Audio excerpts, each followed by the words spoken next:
Good evening, friends and fiends. Um, Welcome to Sunday Night NES. It has been a long week, but I think it's been a pretty good week. You know, this week I've had a whole bunch of ups and downs as far as adjusting to a new epilepsy medication. It's had a couple of side effects, nothing too major. A couple of things that were sort of took me by surprise, hand tremors and a little bit of dizziness here and there. But that seems to have settled out. Overall, I think I'm doing quite a bit better on the new medication that I'm on.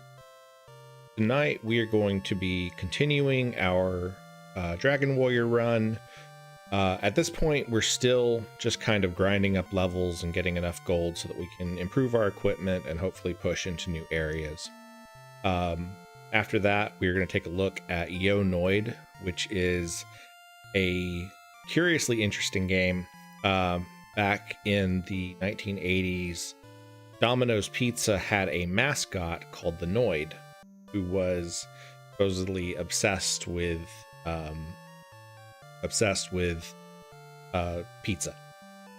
And unfortunately, there was an individual named Kenneth Noid who apparently had some mental health issues, thought that Domino's Pizza was targeting him with that mascot, and eventually led to a shooting.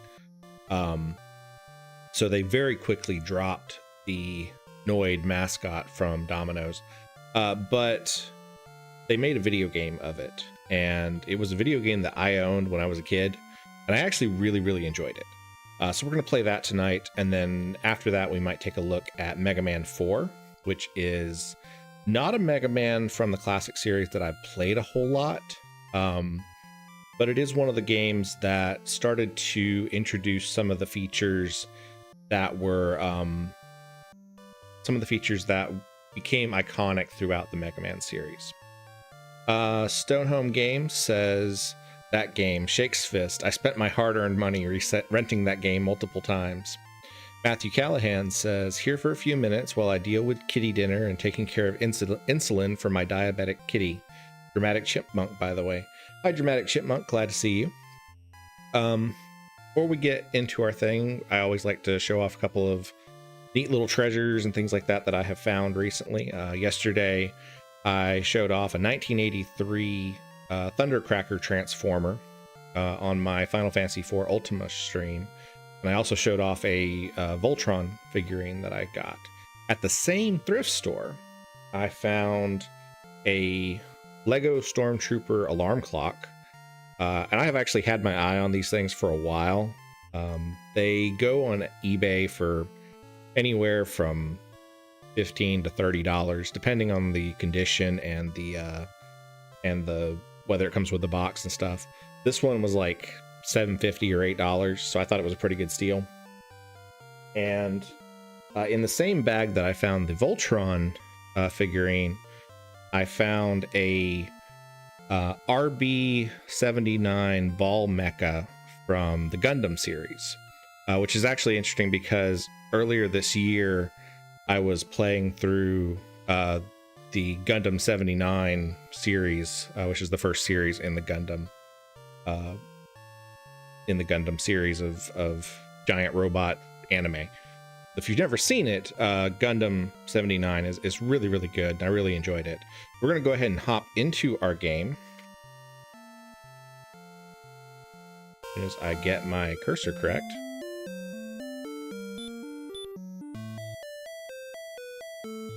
Misery Machine says Mega Man 4 was great. I have not played it a whole lot, so I'm hoping that it lives up to the hype. So we need to gain 33 hit points or experience points to gain to our next level. How is everyone doing this Sunday?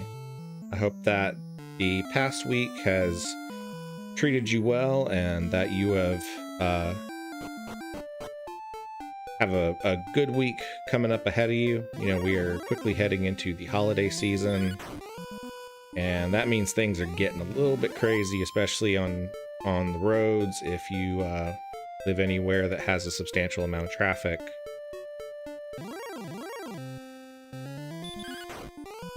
I know that one of our local towns around here that is a big shopping destination, this year they are doing a ton of road work, and it's already crazy around this time of year anyway, but the road work has just made it so much worse.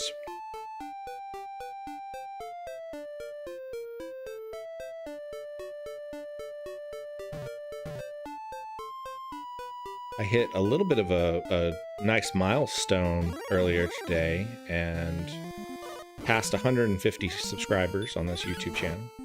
This is your first time watching one of my streams. I hope that you will like and subscribe.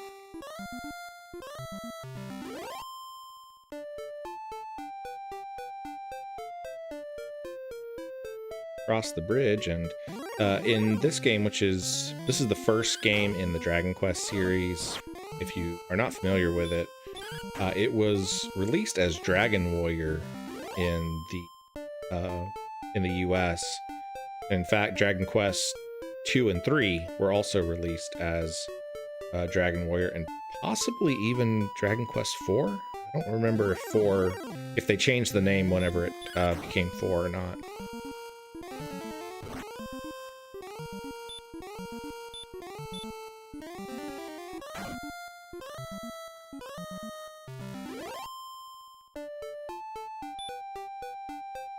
I'm not wild about the flashing effects that happen whenever you cast spells.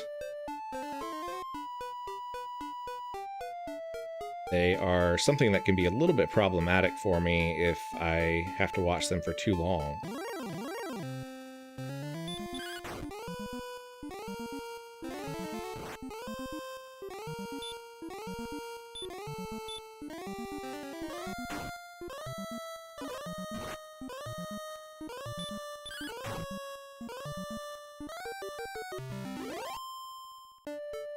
Our first goal at this point is just mainly to get enough gold. There's an upgrade to our weapon that we can pick up, and I think it costs 180, and that's kind of what I'm aiming for right now.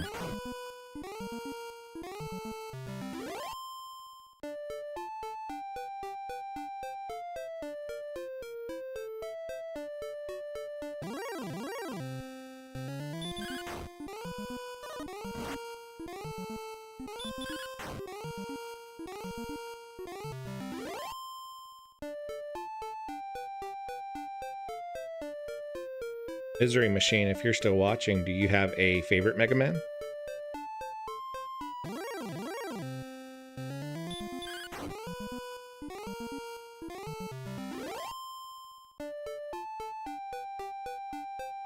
I think probably my favorite is Mega Man 2. But that's probably because it was the only one that I actually owned. Hi, Trial Fan. Glad to see you enter.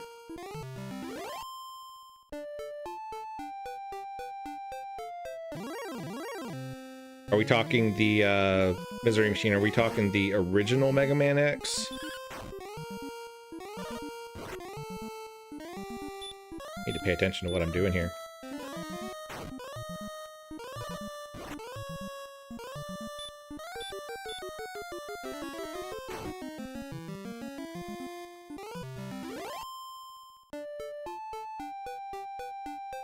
Yeah, I really played the Mega Man X series a lot more than I played the classic games.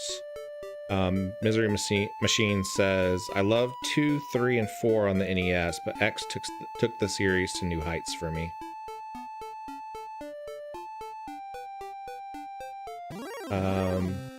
Matthew says, I'm a Mega Man 2 fan as well. I still play it at least monthly. I do too. I'll just... Sometimes when I'm warming up for these streams, I'll usually play a couple of rounds of a couple quick games. And so I'll just throw on like Mega Man 2 or Castlevania, like Castlevania 1 or 2 or something. And I'll use that to kind of warm up before I start the stream. but you've been playing the remake of Dragon Warrior on the Switch recently. I know that they've actually made a lot of remakes of some of these early ones. In fact, they just dropped a really cool remake of Dragon Quest III.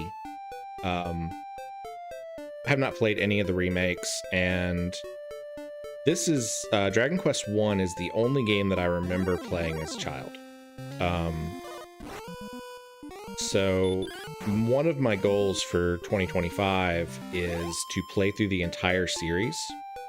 And so I'm starting with this one. I decided to go for the original NES version instead of any of the remakes. I know that the remakes have some quality of life stuff, but I just felt like going for the remake or going for the original experience was more what I wanted to do and is more in line with the type of games that I play on my channel and stuff like that. So we need to get 180 gold before we can afford the copper sword. We've gotten everything else that is available in this town, I think. Yeah, we got the small shield on last stream. It's been like 2 weeks since I played Dragon Quest because I'd actually planned. Thank you for the subscription, Misery Machine. I had actually planned on playing this again last Sunday, but I was having kind of a rough day with that medication change, so I decided not to stream last Sunday.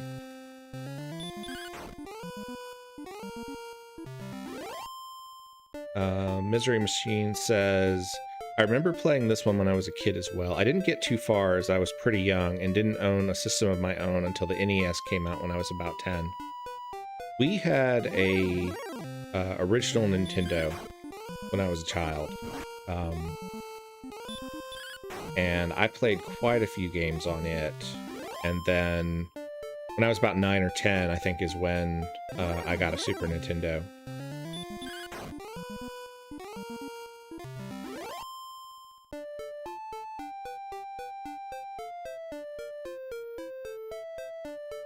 Trial Fan, you had actually asked me a couple streams ago about DuckTales, and I actually had planned on playing DuckTales, but I was playing around with it the other day, and there are a couple of sequences in there where you have these giant waterfalls that fall down, and the animation for the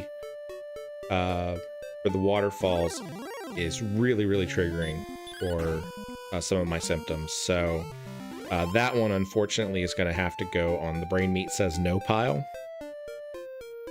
I do not think I'm going to be able to play that one. I tried playing around with a couple of different settings to see if there was something I could do to make it more acceptable for me, but unfortunately there's not. So that whole, there's at least one level in that game is completely unplayable for me.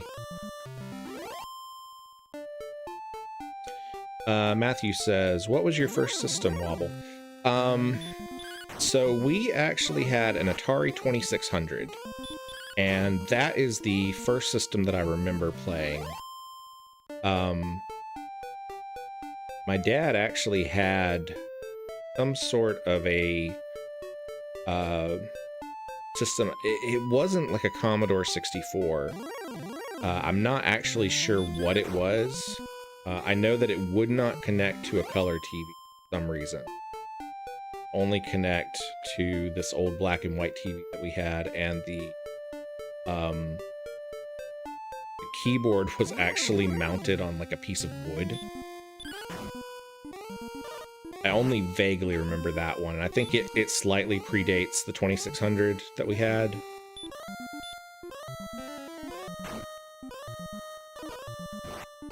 I don't really remember there being a whole lot of games on that one either.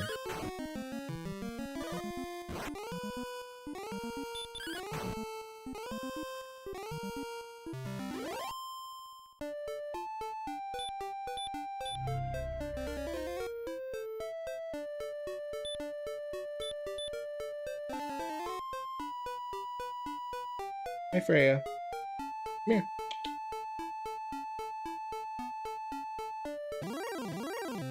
Rhea has entered the room, but he is over in the corner at this point and has not yet graced us with her presence. She may hop up on the cat tower behind me, I'm not sure.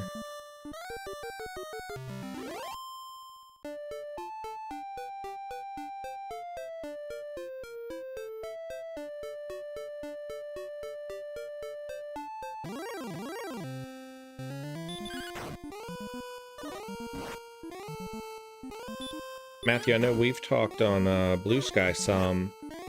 I think you have played quite a few retro games as well on like the Commodore 64, is that right?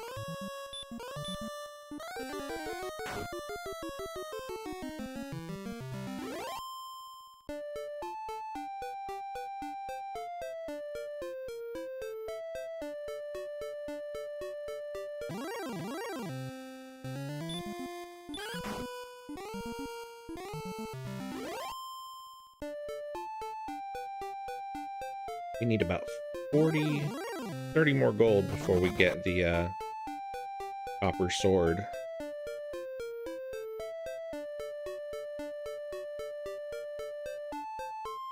Matthew says, yeah, I grew up with the Commodore 64 and the Magnavox Odyssey 2.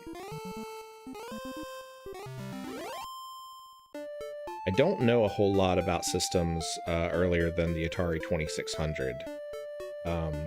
That kind of goes back a little bit further than gaming knowledge that I have as far as retro games go.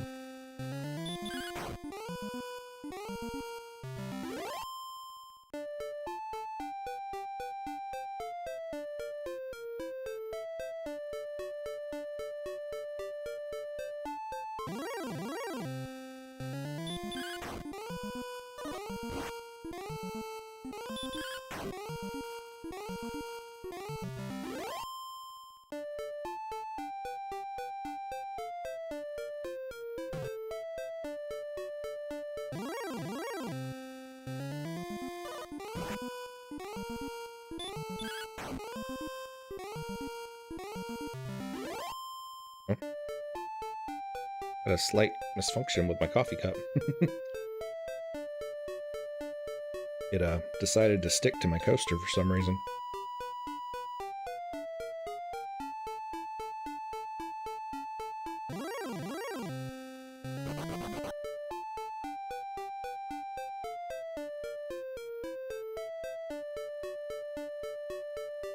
As simple as this game is,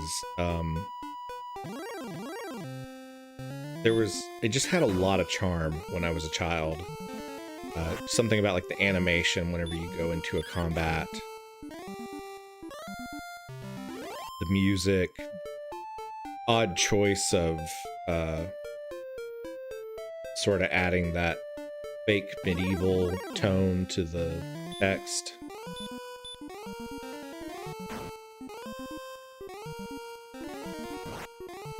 Ouch.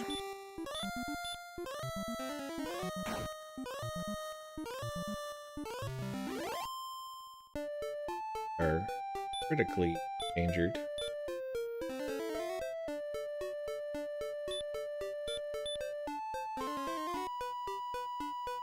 To head back to town because we are out of magic points, because we can no longer heal.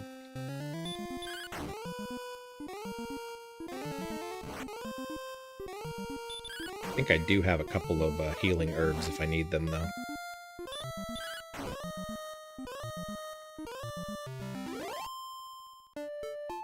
And we have enough gold now to get the, not good. Yeah, we need to run from this guy. Scorpions are pretty tough. We have enough gold now to get copper sword when we get back to town. We can make it there.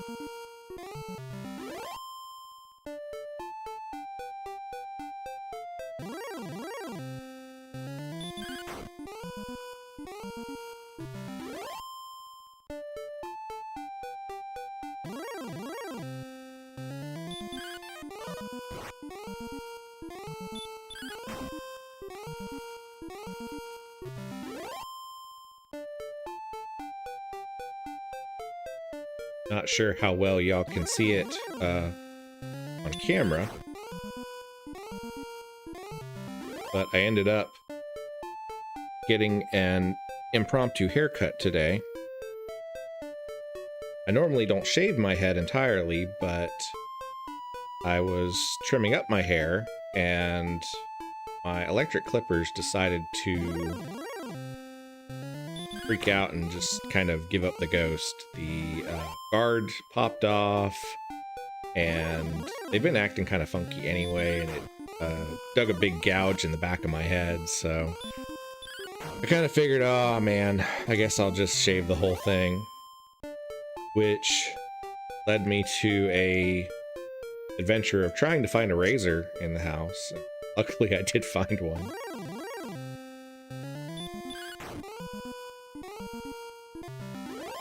Not what I was expecting to do this evening, but ended up, so. Matthew says, getting back to town was always my least favorite part of any JRPG. That is true. Trying to get back to town, especially when you have used up all of your healing and all your items and all that kind of stuff, trying to get back to town before you die. Alright, so let's grab that copper sword. That should make things quite a bit easier to do.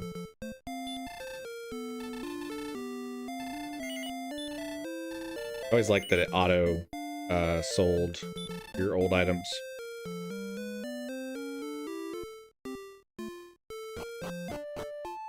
Trial Fan says, totally understand about DuckTales, no problem.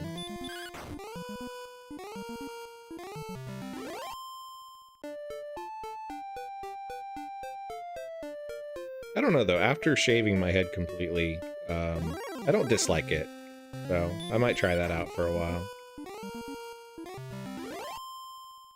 My hair is pretty thin anyway, because I started going bald when I was 18. By this point, there's not a whole lot of it left anyway.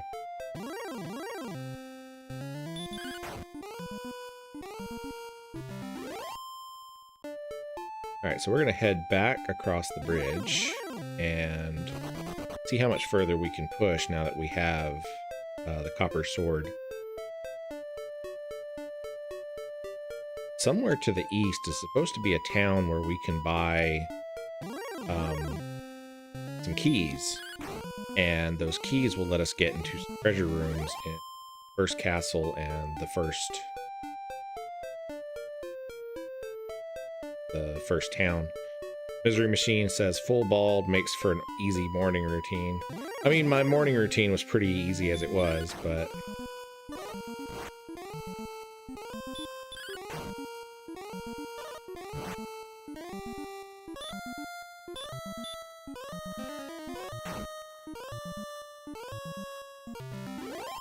we got that scorpion. Maybe this is the town up here that gives us the keys.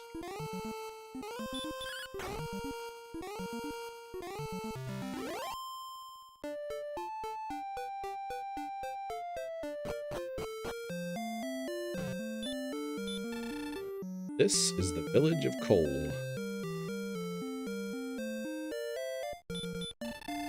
Dreadful is the South Island, great strength and skill and wit. Great strength and skill and wit only will bring thee back from that place. Please, save us from the minions of the Dragon Lord. Golem is afraid of the music of the flute, so 'tis said. Hast thou seen Nestor? I think he may need help. This bath cures rheumatism.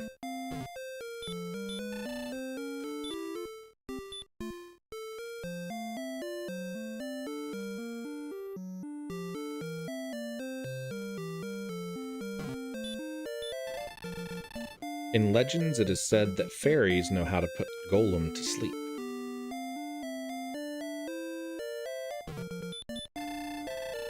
of Hawksnut, there is a town, 'tis said, where one may purchase weapons of extraordinary quality. Dealing weapons and armor, what dost thou wish to buy today? So the hand axe and the half plate are going to be our next two upgrades.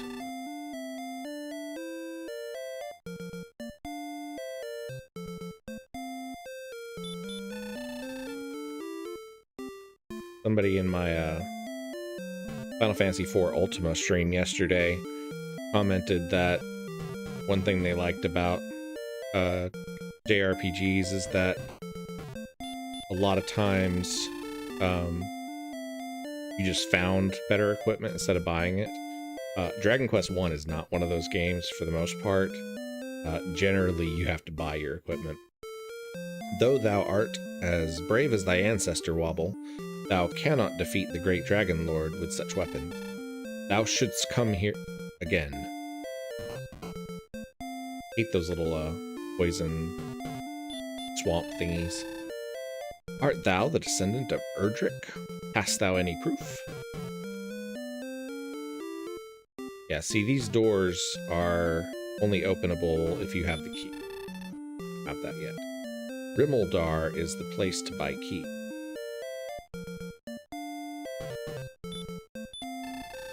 Hast thou been to the southern island? No. To the south, I believe, there is a town called Rimeldar.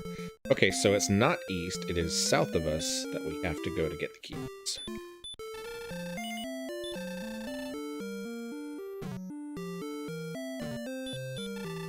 Welcome, we deal in tools.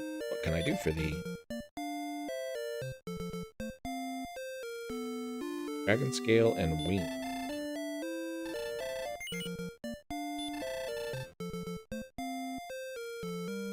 What is my favorite classic game, and what is my favorite game of all time? That is really tricky. My favorite classic game is probably going to be Final Fantasy IV, which is why I chose to play Final Fantasy IV Ultima ROM Hack, which is the other stream that I do on Saturdays.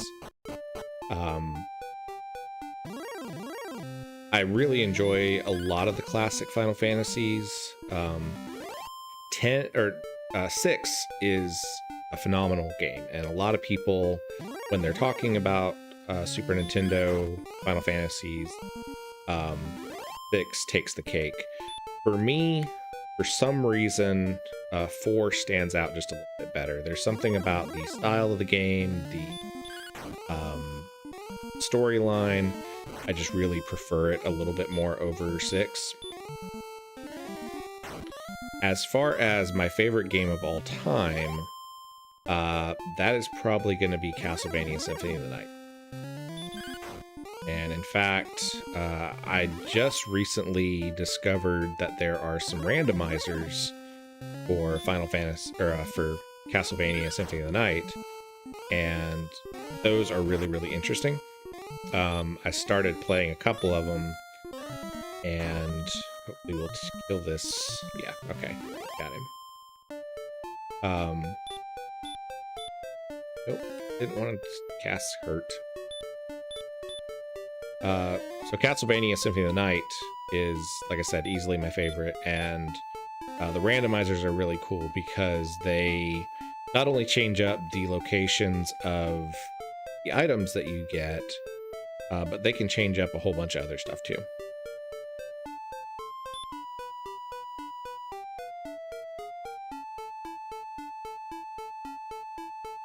Something that's always a little tricky about this Dragon Quest I. Price of ends increases the further away from the starting town that you get. So if you're trying to make a whole lot of gold, sometimes it makes sense to run back to the starting town. Because there it only costs like 6 gold. I didn't even look to see what it cost in the town that we were just in.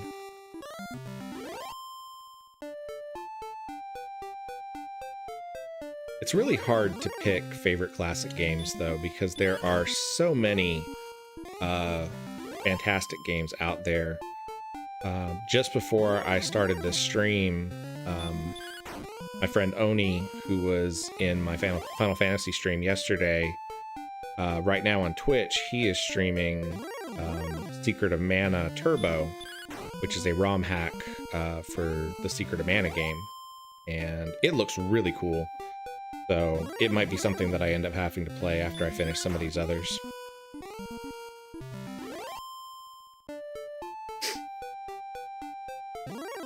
Misery Machine says, Symphony of the Night was a great game, and I didn't have a PlayStation, but I played it a ton at a buddy's house. I swapped over to the PlayStation after the Super Nintendo. Something about the GameCube just didn't really fit with the type of gaming that I was into at that point. I did have a friend around the corner that had a GameCube, and I did enjoy some of the games that were on it. We played a lot of Super Monkey Ball and Animal Crossing.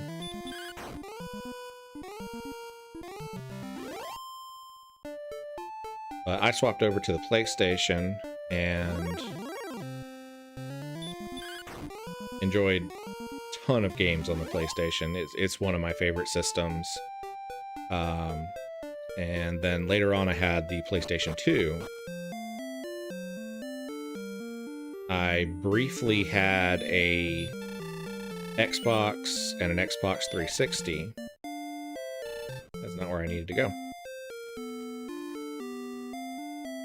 And then after the 360, I just kind of swapped over to PC gaming, because it just seemed a little bit more cost effective.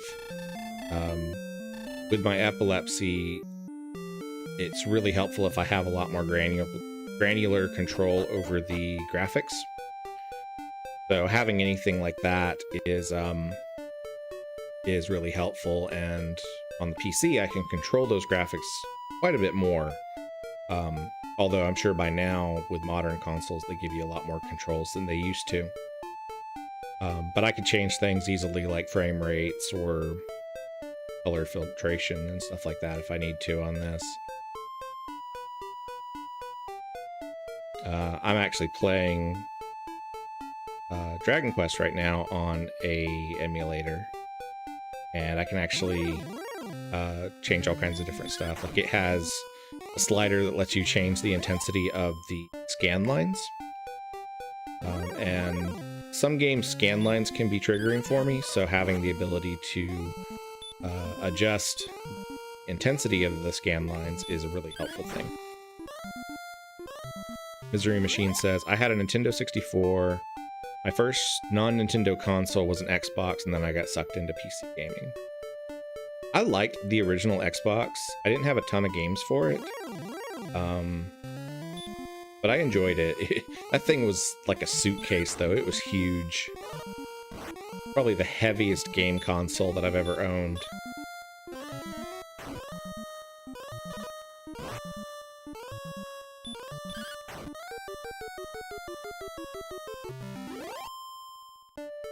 Fun fact, I actually still use the Xbox 360 controller that I got with my Xbox 360. It is still the controller that I use today for playing games on my computer. It's just a great fit as far as controllers go. And it is wired, not a wireless controller, so... I just never really saw the need to upgrade, so I haven't really adjusted to anything newer. I would like to get one of the some of the 8-bit retro controllers 8-bit do. They've got a couple that are based on like the old NES and the Super Nintendo, and I would like to get some of those at some point. Matthew says, 360 controller is my all-time favorite controller. Perfect ergonomics. It really is. It's just a really, really effective controller, and it just makes things feel great in your hand. It doesn't rub, you know, weird spots if you've been playing for a long time. How much does it cost here? Okay, this one's not too bad. This one's only 20 gold. I thought this one was going to be a lot more expensive.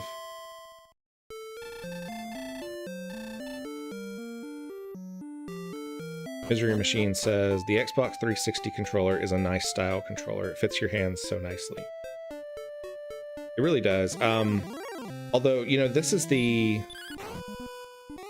Originally, they came out with a much larger controller that was much wider. And those controllers were a little tricky over time. Oh, this guy hits like a brick.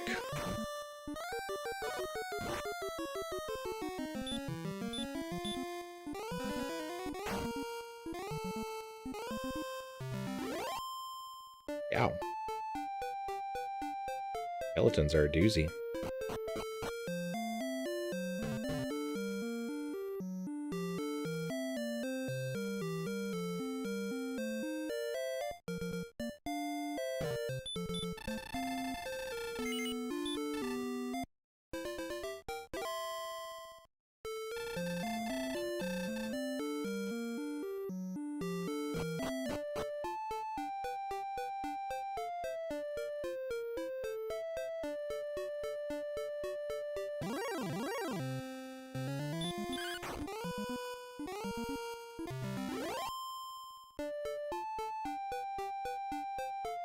If there are any caves or anything around here. One of the things about this game is that I don't actually remember where any of the, like where exactly I'm supposed to go for everything. I do remember beating this game as a kid. But that was 30 years ago.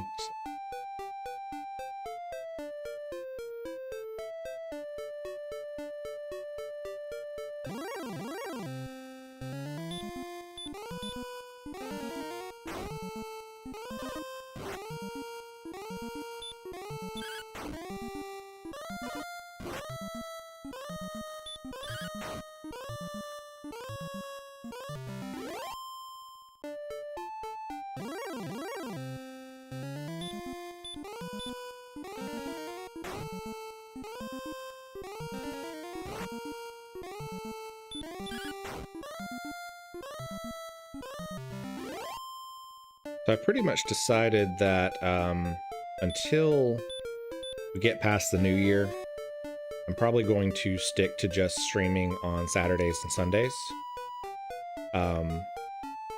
I initially started doing just weekends because of the medication change I was going under. But, you know, we're getting really close to Christmas. I don't think people are going to be watching a whole lot during the week of Christmas. So I think what I'm going to do is just stick with the Saturday, Sunday streams for now. And then sometime in early July or January, I may try to work in like a Wednesday night stream or something like that. There is a cave down here. I'm not sure if I want to go after it yet. I want to try to level up just a little bit more.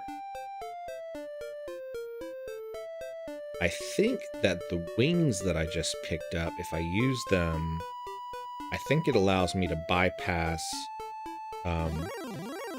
or rather, I think it allows me to move over the swamp without taking damage. I very vaguely remember that.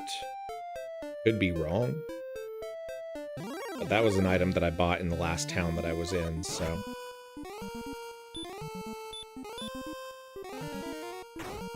Fortunately, there's not a way to check in this version how many experience points you need unless you run all the way back to the first town. Which we probably will in a little bit anyway, because... Ouch. Yeah, we're gonna run. We will probably run back to the first town in just a few minutes anyway, because we need to save our game, and it's almost time to swap over to our next game of the evening.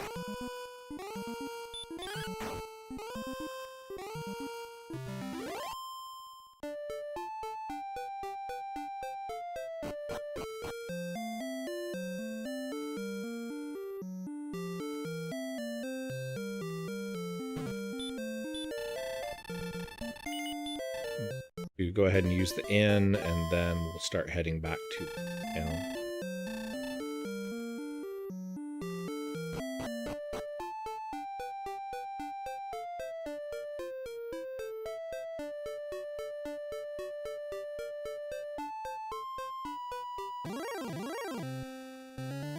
Matthew, you said that you had to medicate your diabetic kitty cat. How often do you have to give your cat medication? Okay, so there is a cave here as well. So next stream, we will probably enter that cave and see what's in there. We don't have time for it today, though.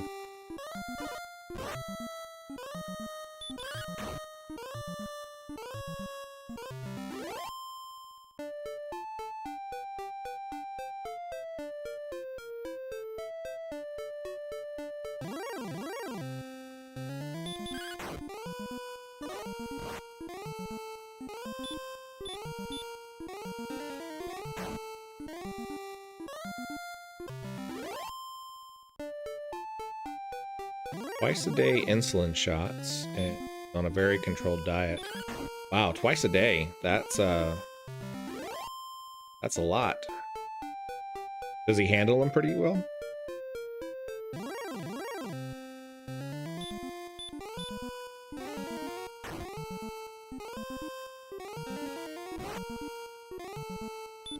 Matthew says, I've got other cats that require pills and even one that needs an inhaler. None of those are quite as urgent and regular as the insulin. I like the little inhalers that they have for cats. Those are pretty neat. I was watching a couple videos on those.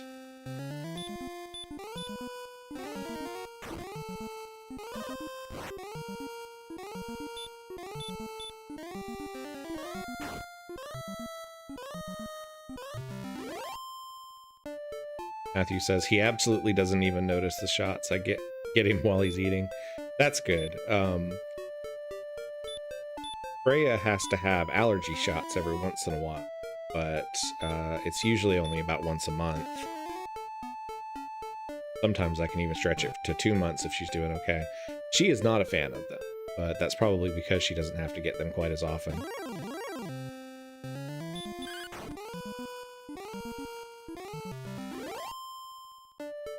Cats are funny creatures. A buddy of mine, Rev, who I have written about on my blog,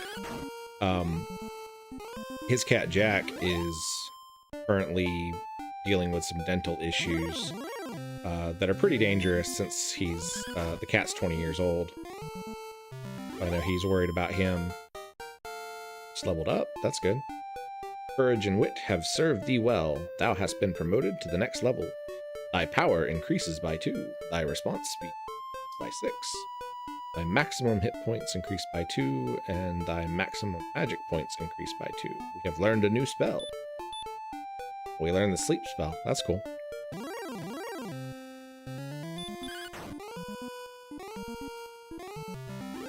The Rev has been doing a fundraiser to try to raise money to pay for Jack's dental care, and I don't know if you've dealt with any cats that have to have dental care, but it can be very, very expensive. My mother, one of her cats has had to have most of her teeth pulled. Has not a cheap experience for dental care for cats. Misery Machine says it takes a special kind of person to look after chronically ill cats, Matt. My cats drive me nuts and they aren't sick. Matthew says, I donated to Jack. I'm hoping to give a little more too, especially if the next estimate comes in higher. Yeah, I worry about that. Rev was saying that the estimate that they got is, that's just their preliminary, so it could very well be quite a bit more than what they're currently aiming for.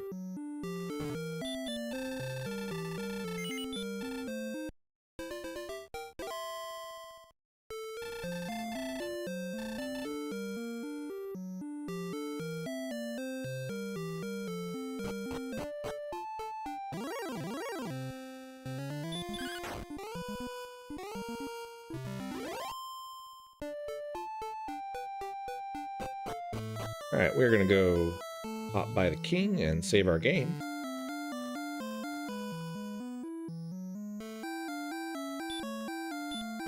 There's...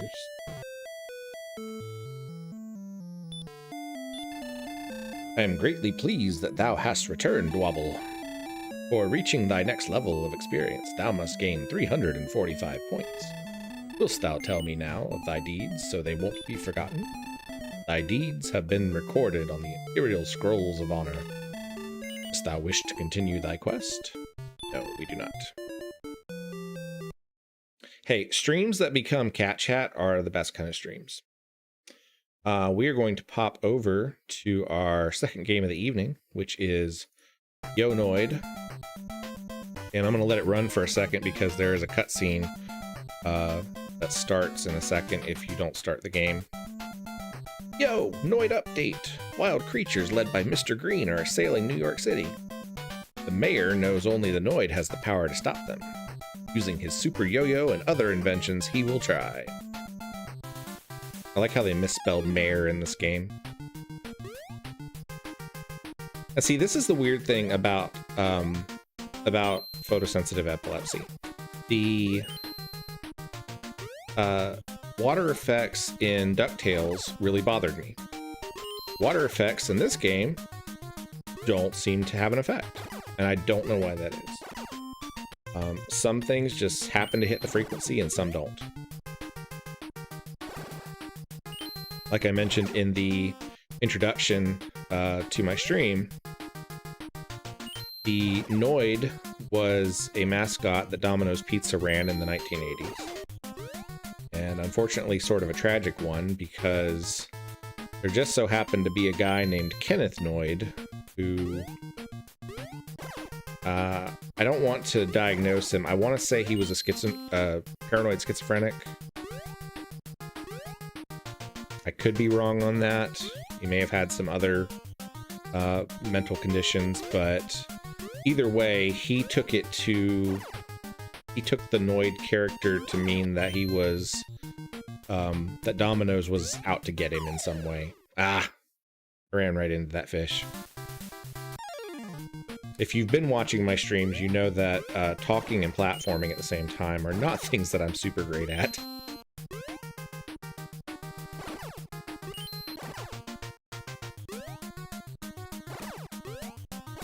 But unfortunately, Mr. Kenneth Noid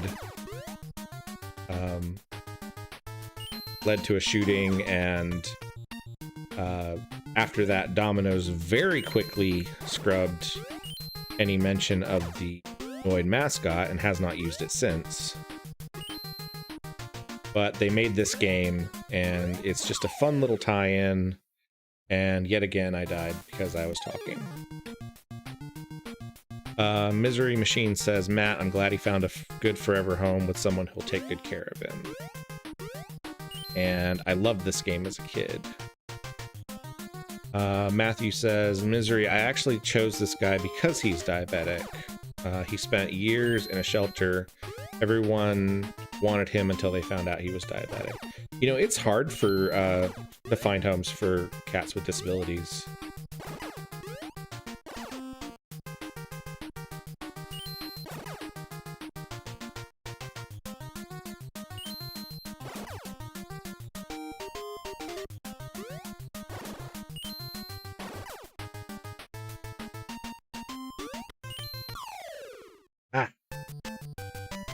Okay, we're gonna try this again because I promise I am much better at this game than it looks like I am at first. It is a little tricky on some of these platforming because whenever the game drops below the water, there is a small spot where you can still see the platform you can stand on, but if you jump into it, you will instantly die. You have to be kind of careful of that.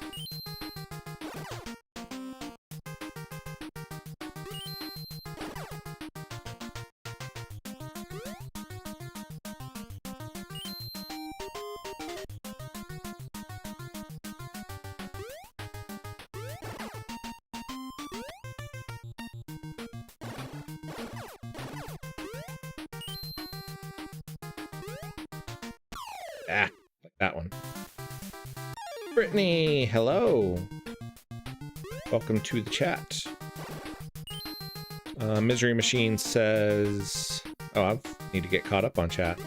Matthew says, I loved all random branded games for 8 and 16-bit systems. Between Domino's, McDonald's, and 7-Up, we played our childhoods playing commercials. Cool Spot. 7-Up's Cool Spot games are some of my absolute favorites. I really, really loved Cool Spot for the Super Nintendo. I played that game so much. The physics in the platforming in that game were just so cool.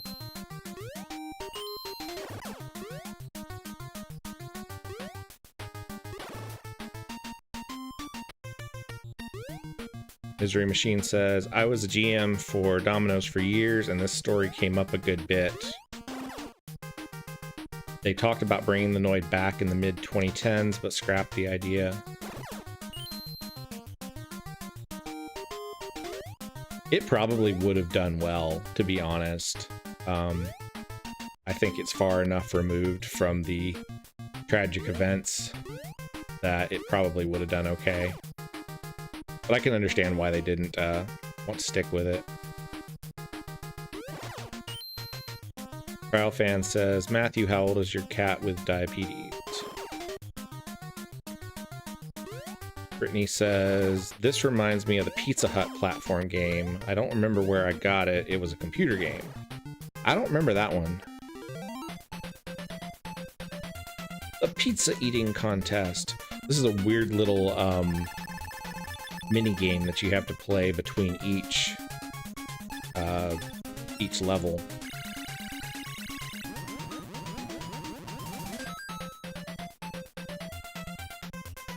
I'm surprised that you don't know this one, Brittany. Said, what? Wait, what tragic events? You must have just come in as I was finishing up talking about it, but the Noid mascot was a mascot for Domino's Pizza. And back in the 1980s, whenever they used this mascot, there also happened to be an individual named Kenneth Noid. And Kenneth Noid thought that Domino's was using the Noid mascot to make fun of him, and ended up becoming sort of obsessed with it, and led to him committing at least one shooting. I'm sure that you can probably Google the incident and find out a lot more about it than I can remember right off the top of my head, but it's why they very quickly dropped the mascot and have not used it since. So in the levels you can pick up upgrades, and in this case I just used a double upgrade because he had 4 pizzas and I needed more than that.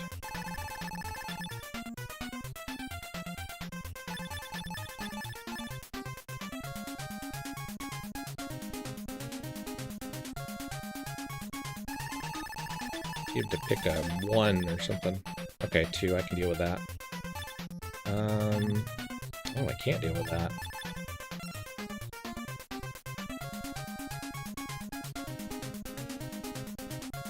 This little minigame can be a little bit tedious. I'm gonna go and use the red pepper, because in that case he would have gotten 4 points, but the red pepper invalidates any point. There we go. Okay, that'll get me my last one.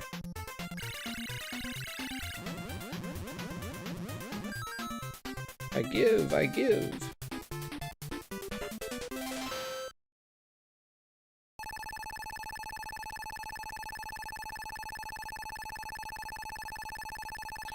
Brittany says, oh my, I heard you say Kenneth Noid. I thought you just gave the Noid a first name, like how I give my dog a middle name despite her not having any certification that requires a middle name, because she's a dog.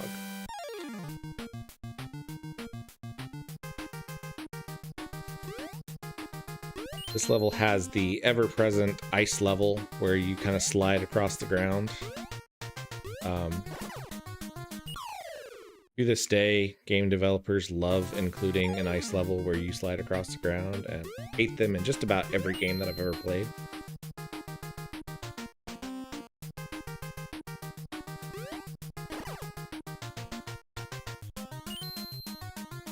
Because you have to very carefully navigate the jumps without dying horribly.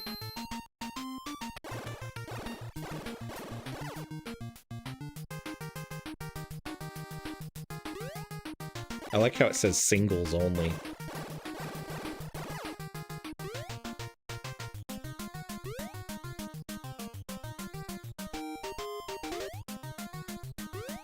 And these ones, I think, collapse. Stand on them for too long. Yep.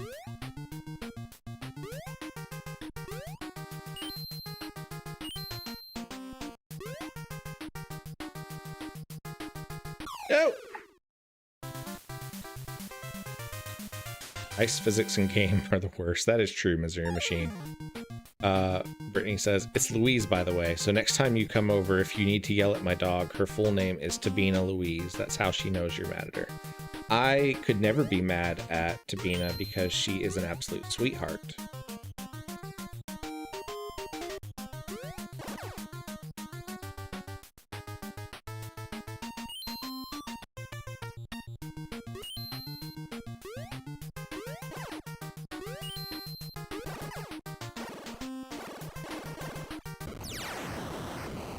Oops, what'd I do? Oh, I used the special ability. I forgot about that.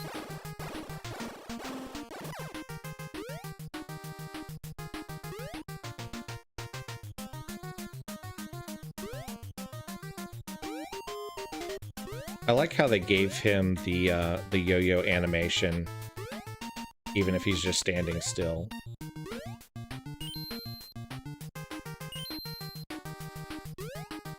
No!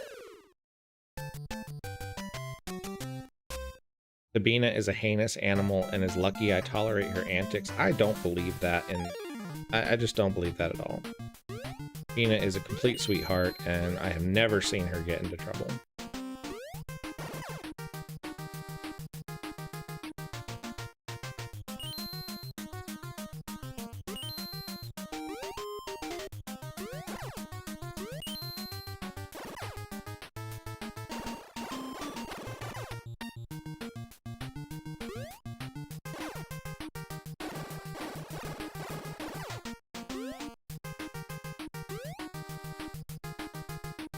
No! Slid off the edge again. If I had just stood still on that one, I would have been fine, but...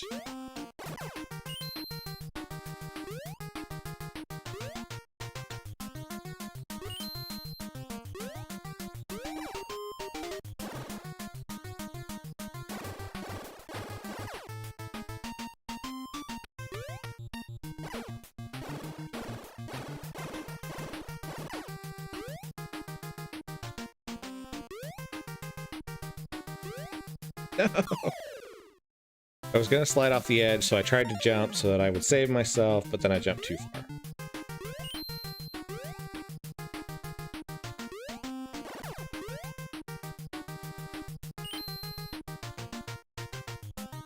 I love that they made the ice level the second level in the game in this one.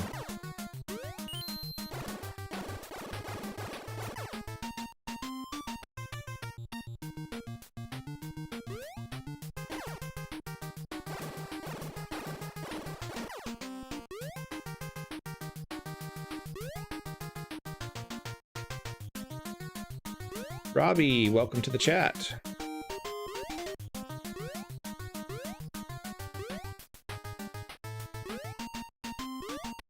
Brittany says, I can't have pets and children at home at the same time.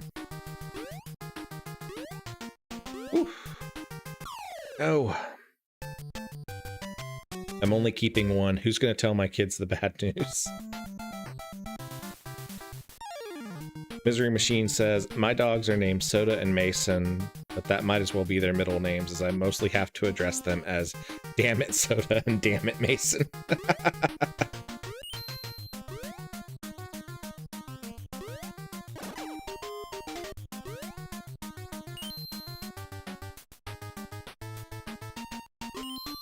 Brittany says, oh, what a coincidence. My toddler's new favorite word is damn it.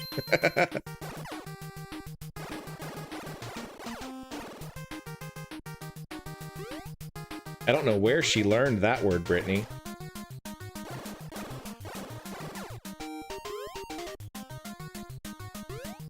Matthew says, I have 7 cats and a dog. Chat messages aren't allowed to be long enough to name them all. 7 cats and a dog. That's a lot. I have a theory about animals and children that when they start to outnumber you, you're in a lot of trouble. Aha! Made it! No! Dang it! You got me. And just as soon as I made that jump, too.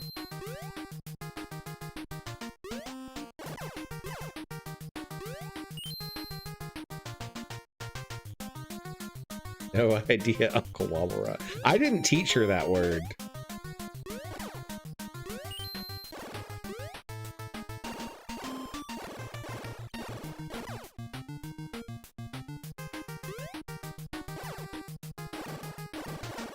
You can't blame that one on me.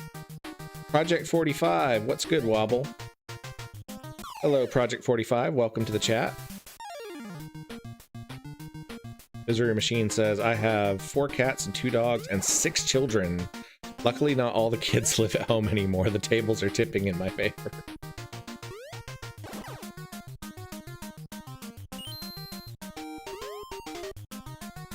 I feel like at that point, I would just, like, move out into a shed in the backyard.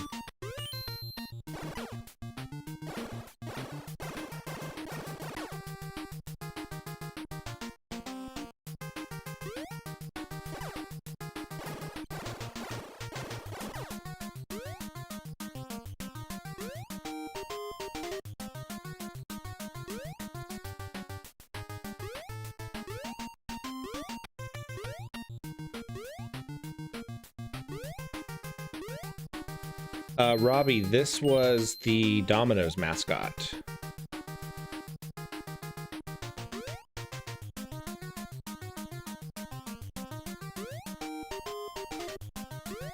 So, Noid was the mascot for the Domino's Pizza franchise in the 1980s. And this is a tie-in video game that was made based on the character. And Domino's very quickly dropped the mascot because there was an individual, I feel like I'm probably leaving out a bunch of details about this, but I don't remember a whole lot.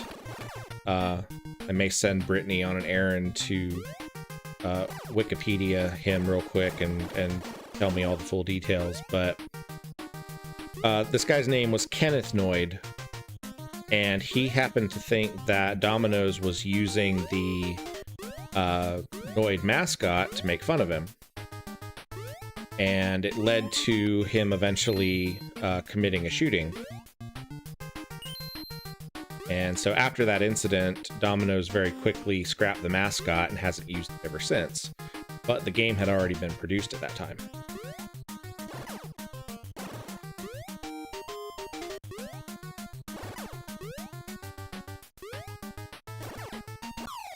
Dang it. Misery Machine, the shed is on the to-do list for real, for real. Matthew says, I'm afraid my house is quite full. Plus, I already have an angry peer. He just peed in the middle of the kitchen because another cat hangs out there.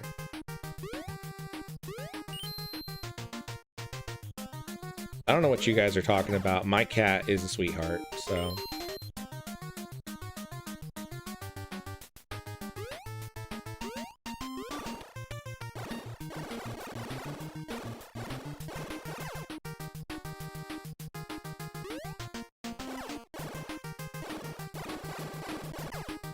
I'm gonna make it past this level. I don't know what I gotta do, but I'm gonna make it happen.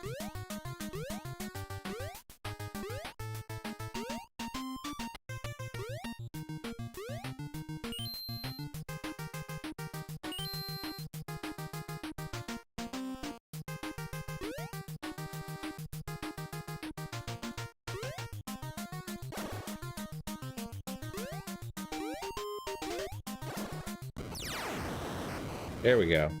I can't quite remember exactly what you have to do to trigger those abilities. I think it's like pressing up and jump at the same time or something.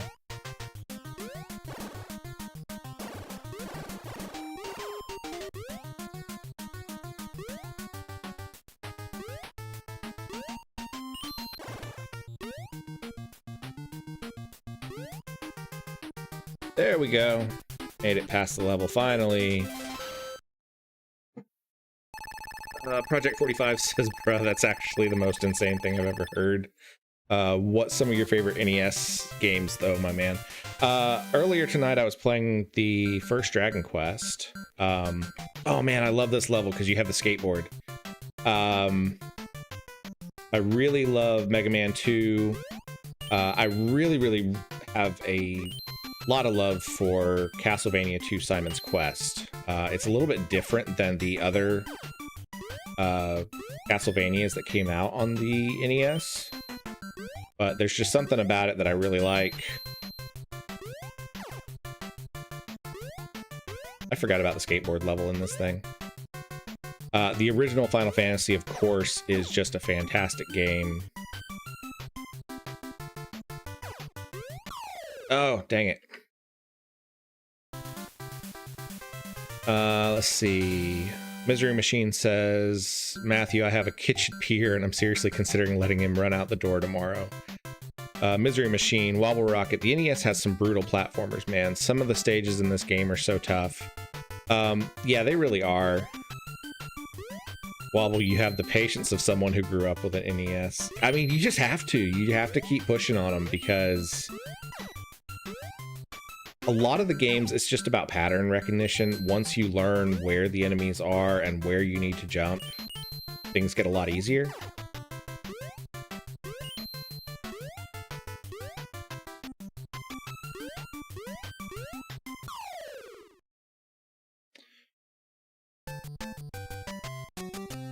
Project 45. Oh my god, dude, I feel the same way about Castlevania 2. Oh, geez, it started us back at the beginning. Can't believe that. I ran out of continues, and it started us way back at the beginning of the game.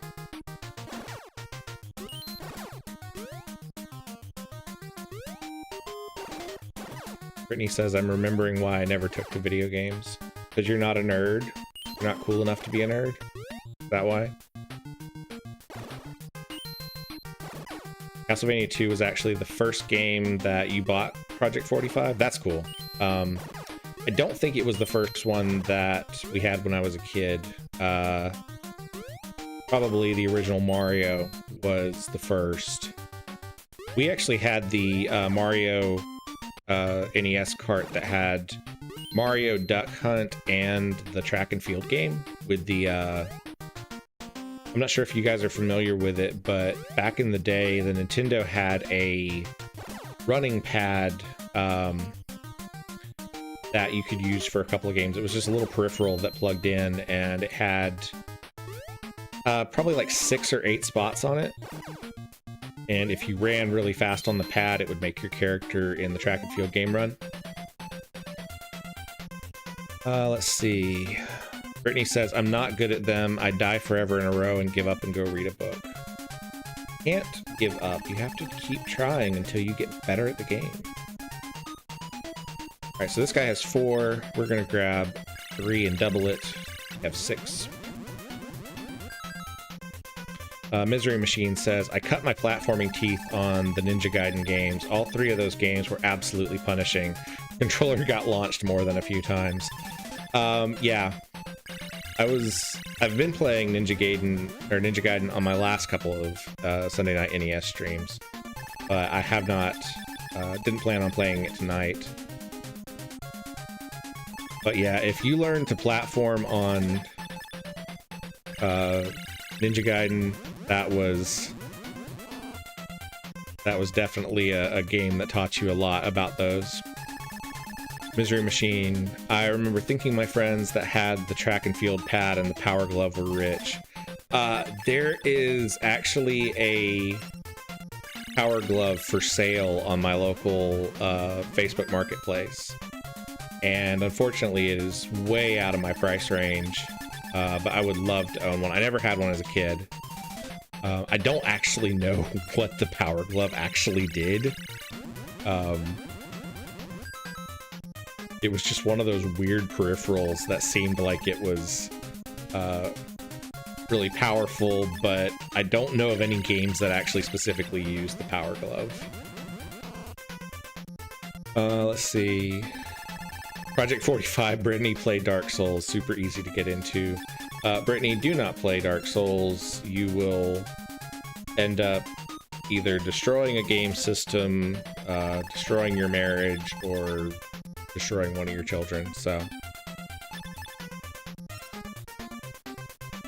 Matthew says, the Power Glove is so bad.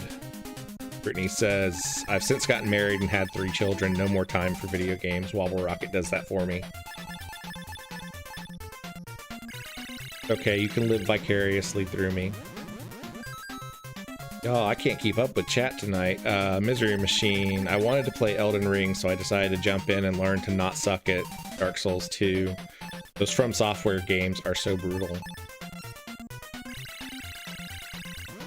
Project 45. Speaking of how hard NES games are, I tried Double Dragon, seriously not too long ago, and absolutely hated my life by level 3.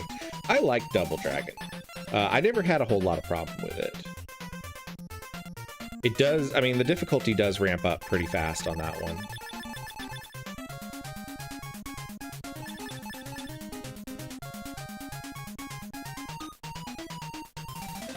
I need this guy to pick a 1. There's only one of them. Should have probably waited and not used my upgrades so quickly.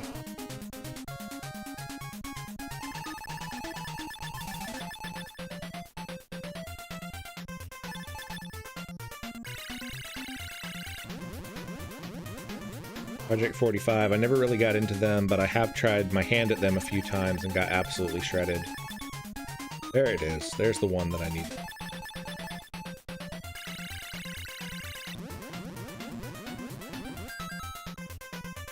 I actually haven't played the original Dark Souls games. I did play Elden Ring, and I enjoyed it a lot.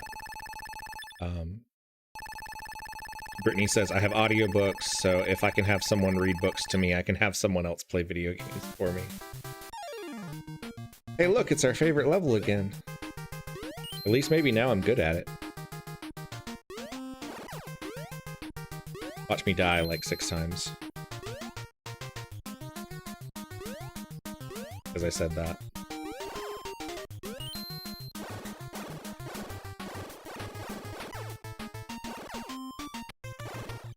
If this is your first time watching one of my streams, I hope that you will hit the like button and subscribe to the channel. It really helps out, and there's a notification button that you can hit as well if you want to get notified every time that I go live on stream. Currently, I am streaming on Saturdays at 11 a.m. Eastern and Sundays at 7 p.m. Eastern. I will probably stick to that schedule until after we get past Christmas and get to the new year, and then I might see about adding a weekday back in.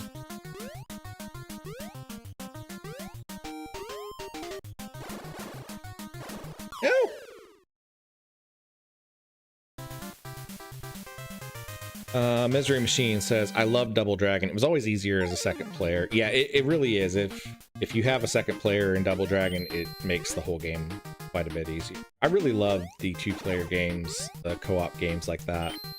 Contra is another one that is so much easier if you have a second player with you.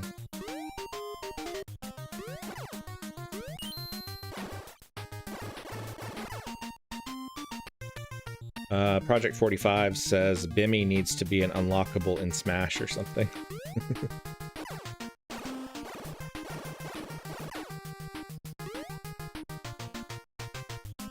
Misery Machine says, I listen to my audiobooks while I game, multitasking for the win.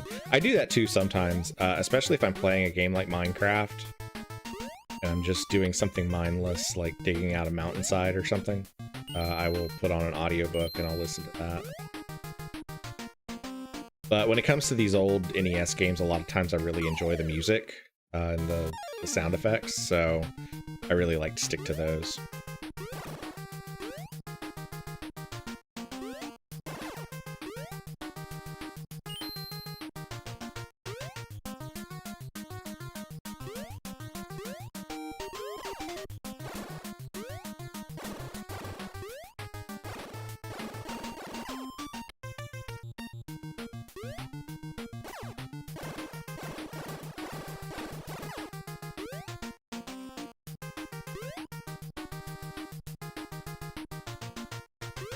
So for those of you who don't follow me on Blue Sky, video games are sort of a secondary content that I create. I actually do a lot of posting about tabletop role-playing games like Dungeons and Dragons and things like that. And I have recently started a blog, and that has been going very, very well. I try to post about 3 days a week on that. And Brittany, I think, will actually enjoy my next blog post if I can get her to read it, because it is about a murder that happened in the 1980s. There was a 26-year-old convenience store worker named Missy Macon, and this happened in the town of Ragland, Alabama. And 3 teenagers entered the store. One of them ended up shooting Missy, and the 3 teens ended up going on a really long escapee road trip down to Florida, where they got stuck in a standoff with police with about 60 Florida investigators before they finally surrendered.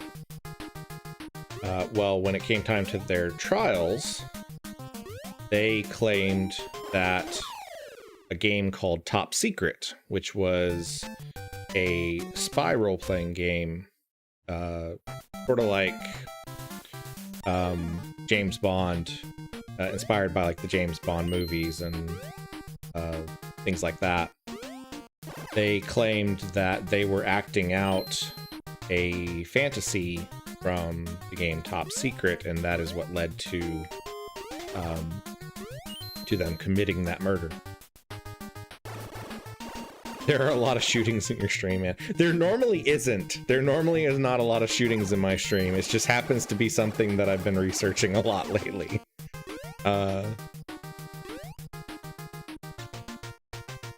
Brittany is one of my best friends and is also a fan of true crime, so it's something we talk about a lot.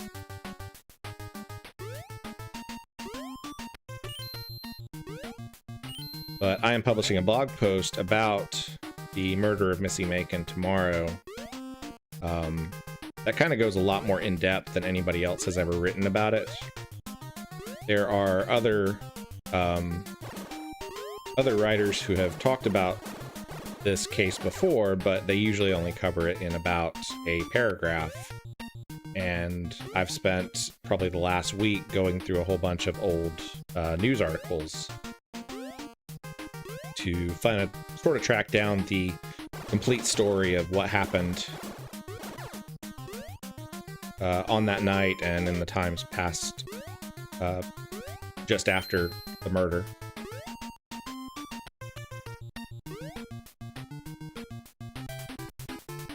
Misery Machine, since you love gaming and you dig audiobooks, if you haven't tried Dungeon Crawler Carl yet, I seriously recommend it.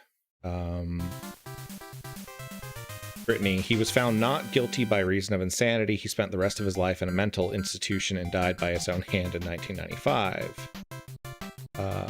Wobble, you need to watch Nick Crowley if you're into a lot of dark content / true crime. Brittany said, this game came out in 1990. They discontinued the Noid in 1995, not long after he died.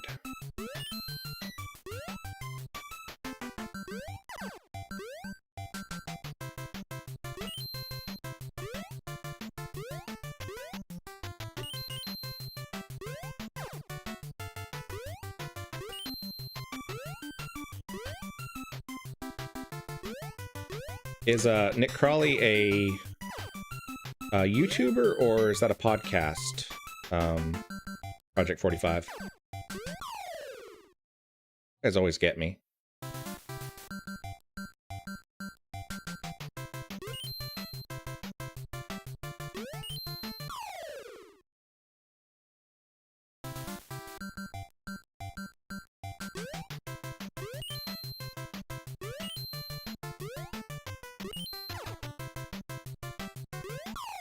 Dang it, I should have got that one.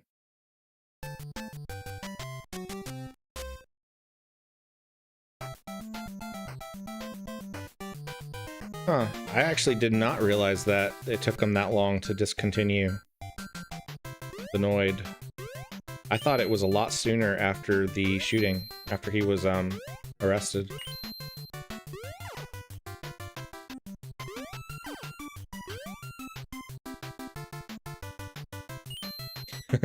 Wait, they didn't discontinue the Noid until after he died. Maybe they did make up the Noid just to mess with the guy.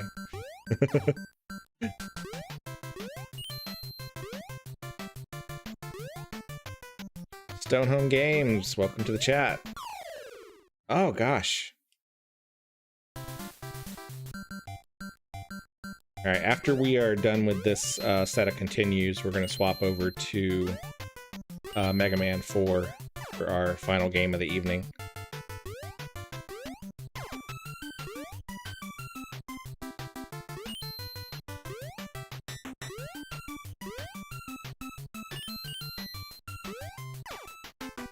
Anyway, if you are interested in checking out that blog post that I mentioned, there is a link to my blog in the description of this video.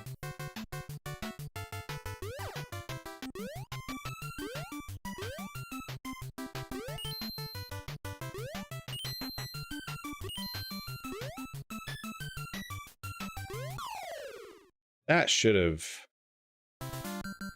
have been successful. Project 45. At the moment, I am only streaming on Saturdays and Sundays. I stream on Saturday starting at 11 a.m. Eastern, and on Sundays starting at 7 p.m. Eastern. I will probably start streaming a couple days more during the week after the new year. But until the end of December, I'm only doing it on weekends. Game over. Wait, what? Oh, we still have one continue left.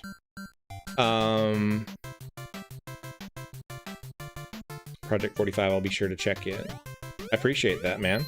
It's been really fun having you in the chat. If this is your first time in one of my streams, I appreciate it if you would hit that like and subscribe button.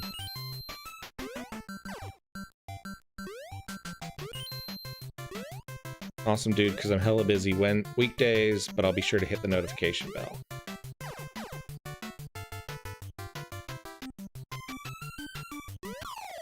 Dang it. Got it.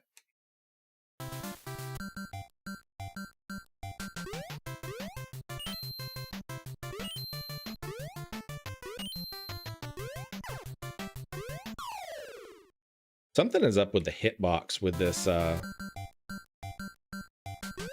with the skateboard, because if you're not totally precise on it,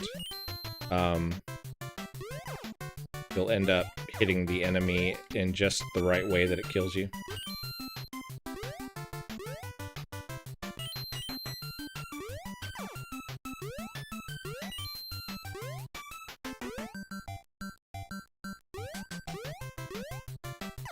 All right, so what do you guys consider to be a retro game? Like, how far back does a game have to be before it's considered retro? This is the third stage of the game. And that was our last continue, so we are going to swap over to Mega Man 4. Brittany says, I'm going to bed. Good night. Good night, Brittany. Thank you for popping in. Mega Man 4. Here we go. I am not super familiar with this one. I have not played Mega Man 4 very often. household robots rock and roll were created by master robot designer Dr. Light, and were enjoying their peaceful days. Then one day, the industrial robots all over the world went on rampage, and the world fell into total chaos. I like the animations here. Dr. Light quickly realized that mad scientist Dr. Wily was behind the nefarious deed, but he didn't know what to do. Rock,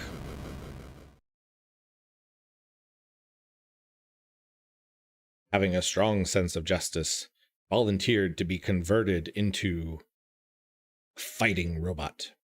Thus, the super robot Megaman was born. That is really flashy.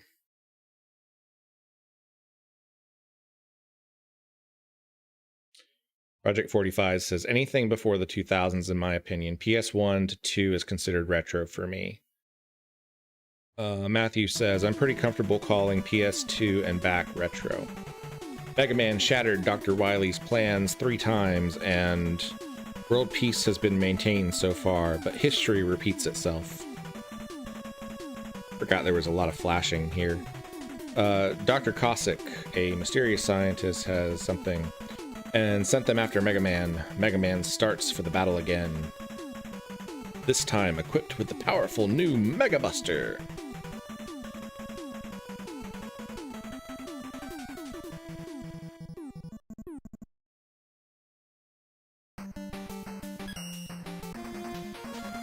I do not know the order that you're supposed to fight these guys in, so drop in the chat who you think I should go after first. We have Ring Man, Dive Man, Skull Man, Pharaoh Man, Bright Man, Toad Man, Drill Man, and Dust Man. So drop in the chat which level you think I should try first. Matthew says, I'm pretty comfortable calling PS2 and back retro. Project 45 says, PS2 wouldn't be retro for me if we weren't already into the PS5 era. Yeah, I agree with that. I think anything from the PlayStation 2 era and back is pretty fitting. You know, when we start hitting anything from like 2000 and earlier, that really hits as retro for me. We're going to start with Toad Man at Matthew's recommendation.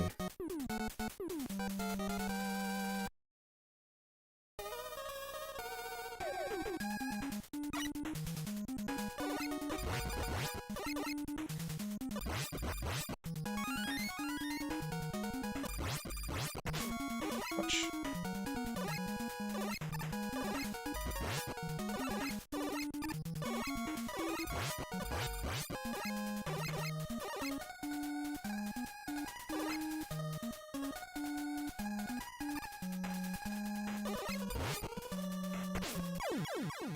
That didn't work. Robbie, I just subscribed to your channel. Thank you, Robbie. I appreciate it. And Matthew, thank you for the subscription as well.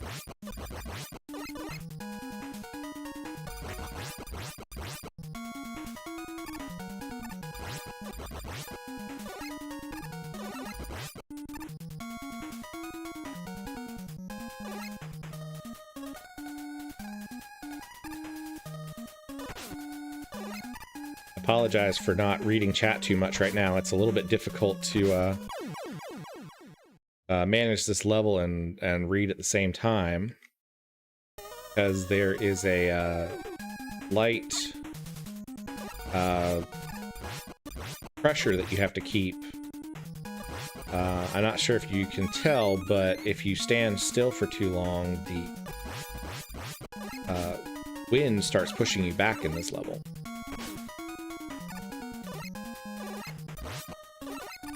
Jeez, I did not realize how aggressive this level was as far as the number of enemies coming after you.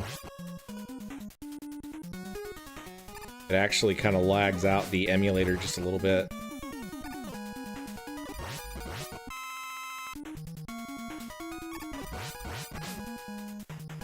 Oh, I forgot about the slide. Yeah, the slide move in this game.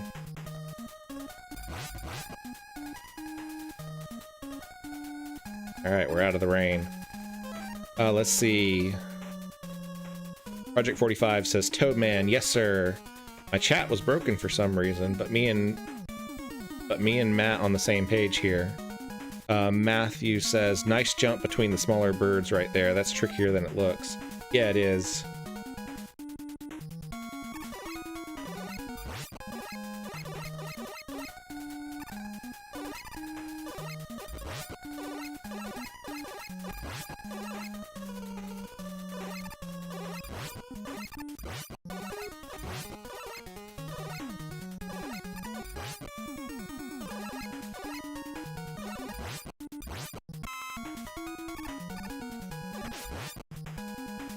Knew that guy was gonna get me.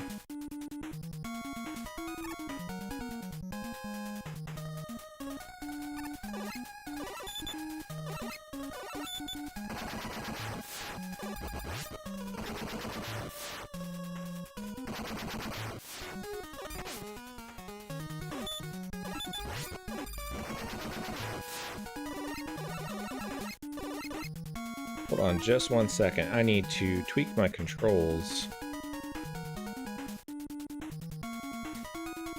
Because for some reason, it is trying to do auto fire. Not sure why that is.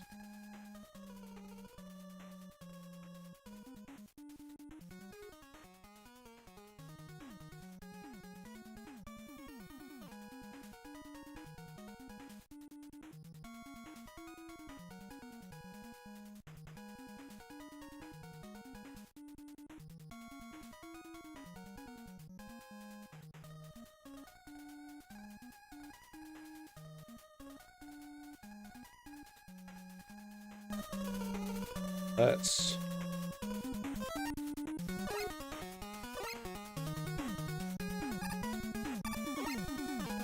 Yeah, okay, that's better.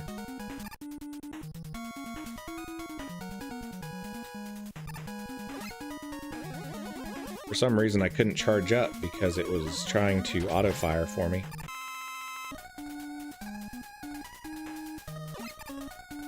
Ah! I didn't realize that there was a hole there.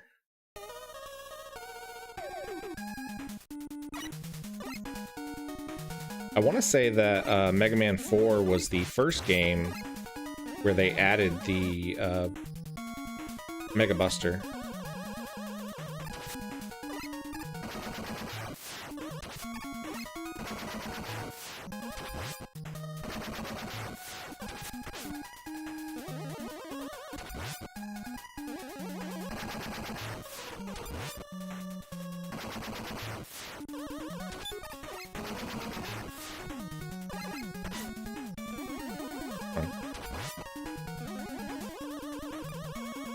Nope.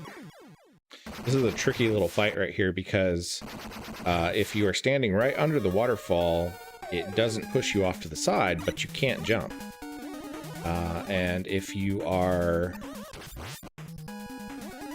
on one side or the other, it is constantly trying to push you off to the side.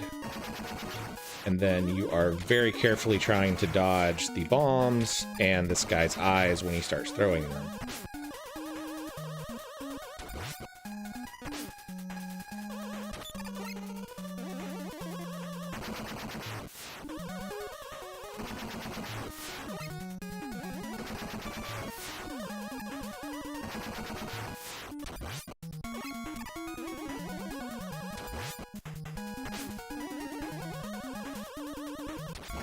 There we go. No! And then I fired instead of jumped. Oh. Gosh.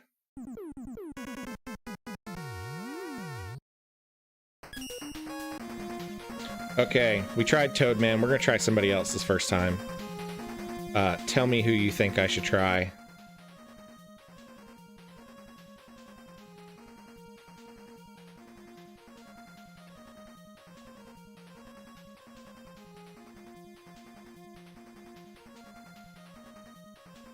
We're gonna try a different one this time. Let's see.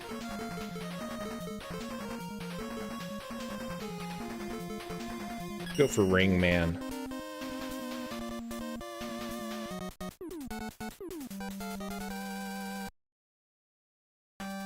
This is one of those games that I'm probably just going to have to play a lot more before I really get good at it.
Matthew says, Brightman usually comes second, but we can get you back on track whenever you start. I'm not probably going to look to actually beat the game by any means.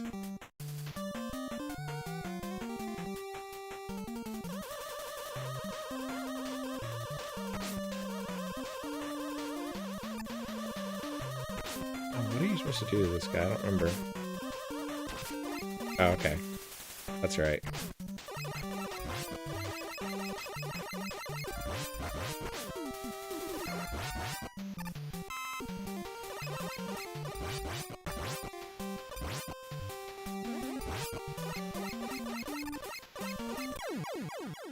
I may have to play with the settings on this game because for some reason my emulator keeps lagging when I'm trying to play it. But it may need to have a different setup in the emulator. Not really sure what's going on there. The first appearance of Moodang in a video game. Sounds about right.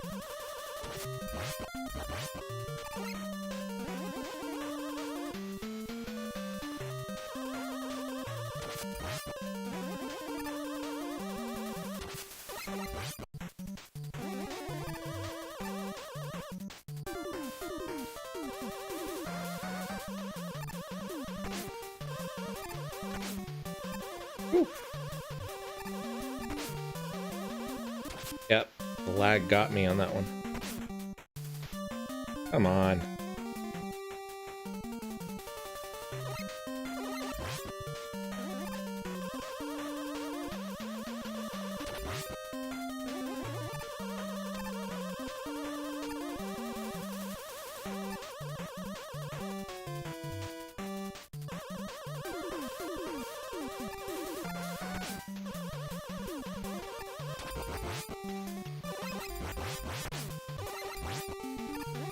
No.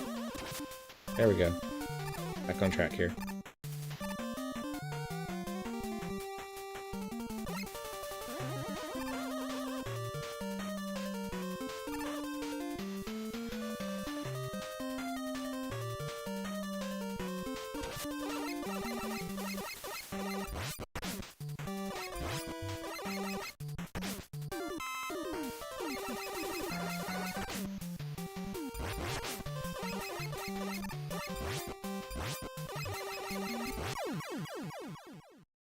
Got me.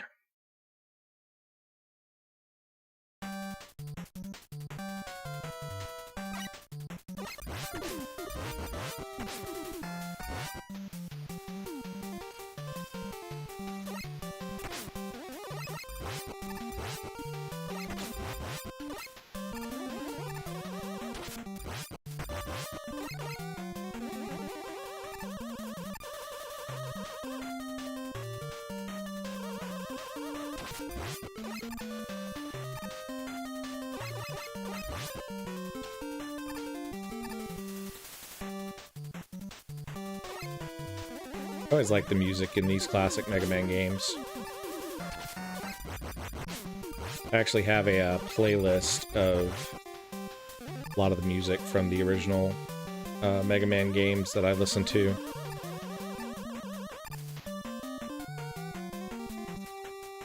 What made me pick Mega Man 4 specifically tonight? I was actually talking with another retro gamer. I want to say his username is Dongler.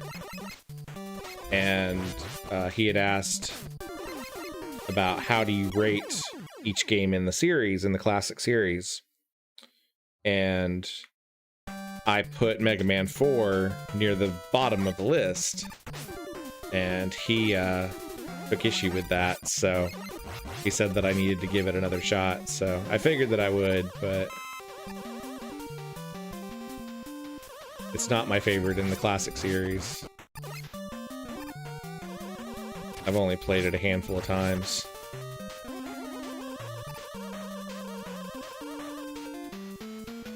I feel like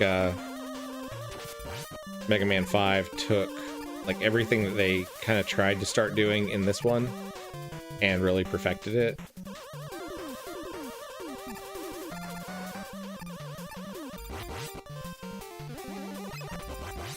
I do like this one though because, you know, it added a lot of the classic features that you start seeing. Oh yeah, I mean, Wily's Castle 1 from Mega Man 2 is by far the best classic Mega Man song. Although several of the songs from Mega Man X really take the cake on that one. Start getting Spark Mandrill and some of those themes, and you know, Mega Man X just kind of takes the cake when it comes to the series. On. There we go. Got him. Finally. Whew. I don't know if you guys could hear my my fingers cracking right there. It was pretty close to the mic, so you probably could. Whew, that was close.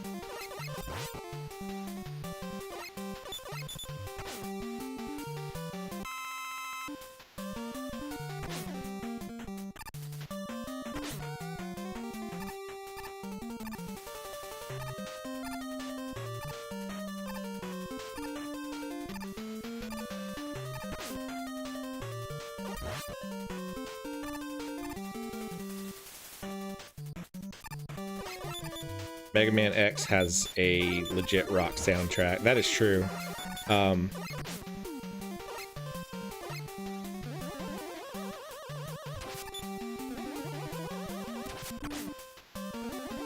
on.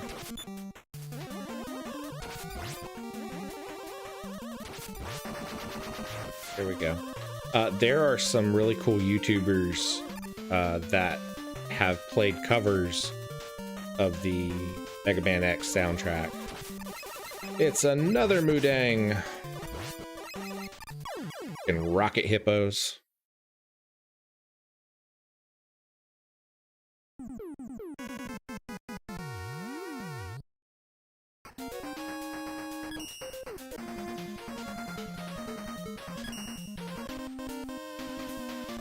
Bright Man. The fun fact about the Mega Man series, starting in Mega Man 2. Oh, I like the little fireworks. Oh, I forgot about this level. You shoot those guys, it turns everything dark. I forgot about that. I don't know why I just shot that one.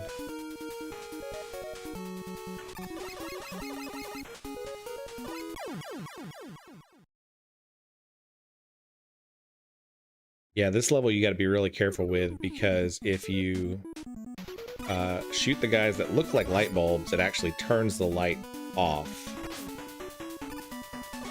And the fireworks guys will turn it back on, but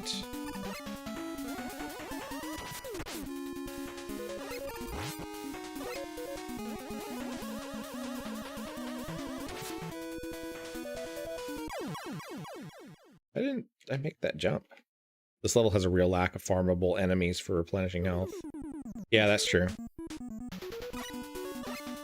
I've never been good at farming enemies in Mega Man games. I probably should do it more often. It's probably why I tend to gravitate towards platformers like Ninja Gaiden, where you can just run through really fast.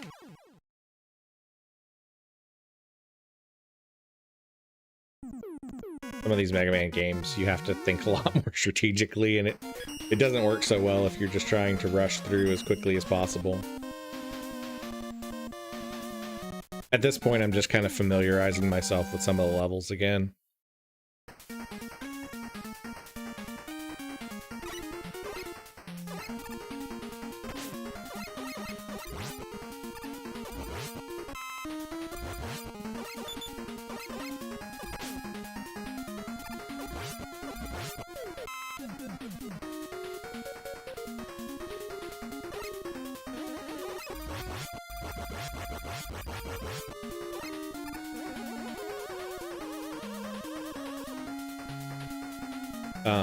But sorry, I got distracted.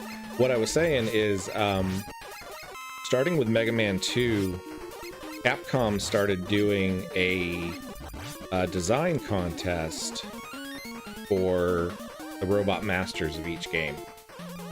And they eventually reached a point where they were receiving, you know, hundreds of thousands of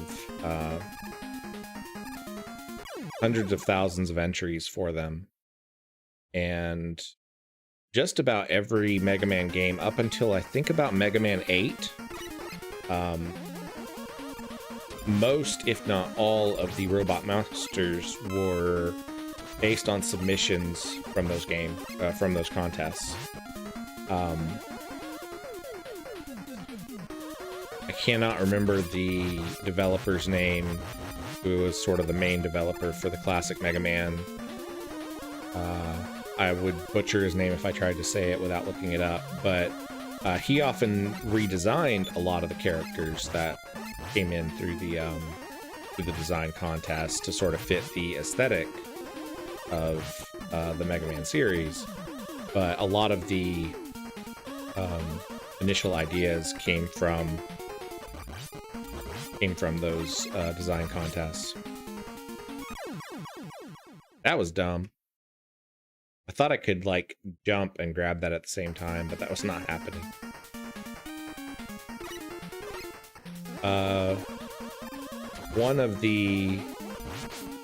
One of my favorite Nintendo Power issues, I want to say it's issue 40 or 44, actually showed a whole bunch of the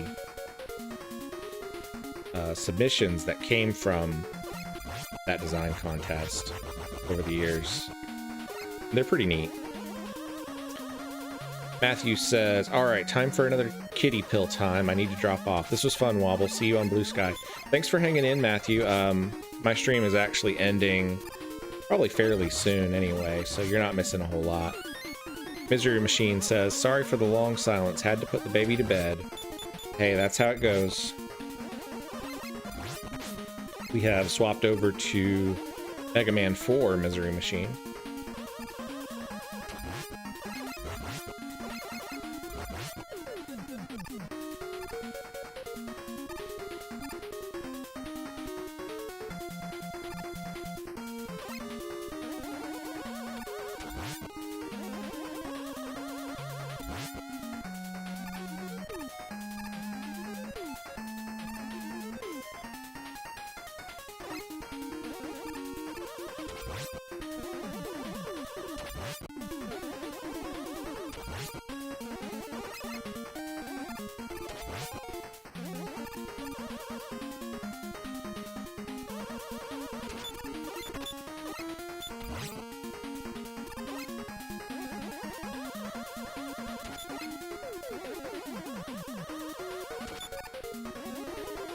They really like to put a lot of enemies in this one that could only be hit at certain vulnerability spots. There seems to be an unusual number of them in Mega Man 4. I don't know why I said Final Fantasy, but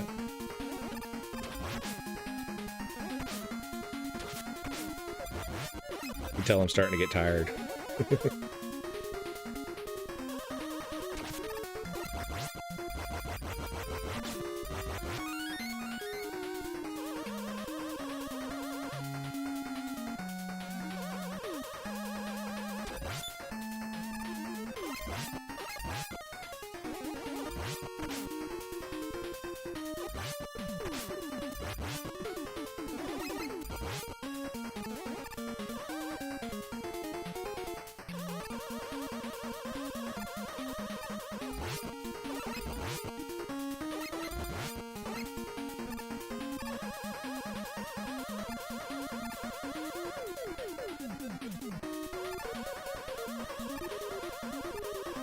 Come on, there we go. Need to wait for him to start moving again.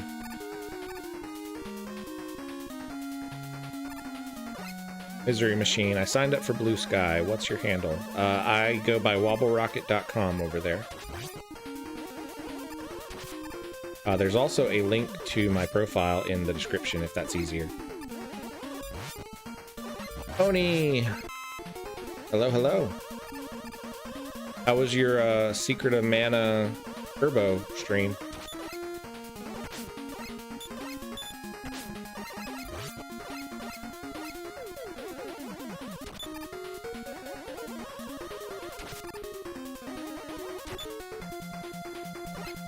I'm gonna die here.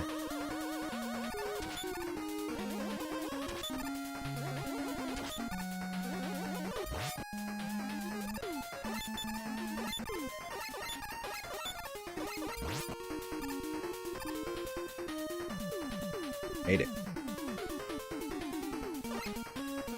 Really?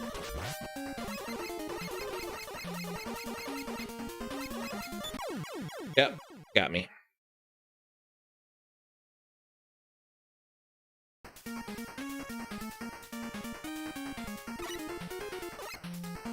When he says, not bad, after you left it got quiet and I think I was streaming to only myself, but I had a lot of progress.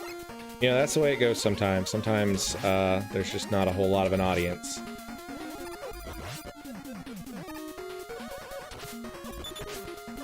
That has slowed down a little bit here, but it was quite a bit busier earlier. Oh. There we go. Got a little bit of health back. I feel like another reason that I kind of dislike Mega Man 4 is the levels just seem really long to me.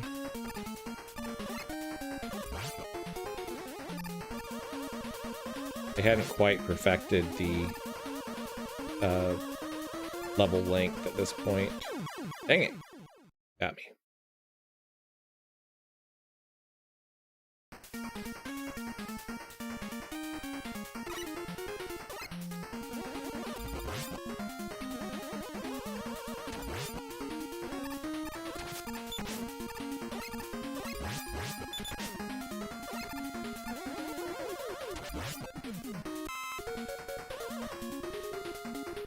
Tony says, I'm not super worried. I'm playing a retro game in the mid to late evening.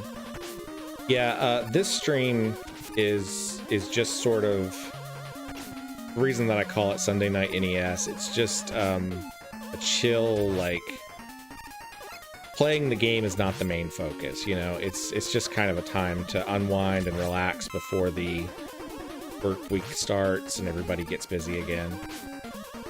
Dang it.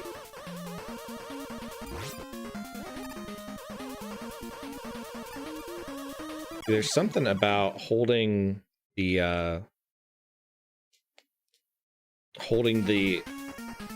charge, and whenever enemies have like a particle effect as well, for some reason that starts lagging the emulator. I'm not sure if you guys can notice it on your screens, but I'm definitely feeling the input lag when it happens.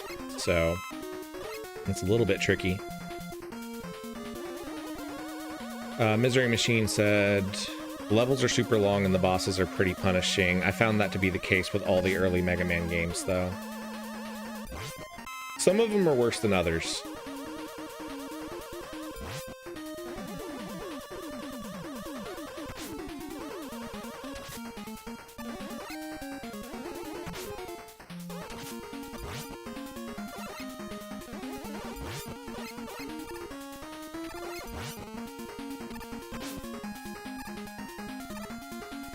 Dang it.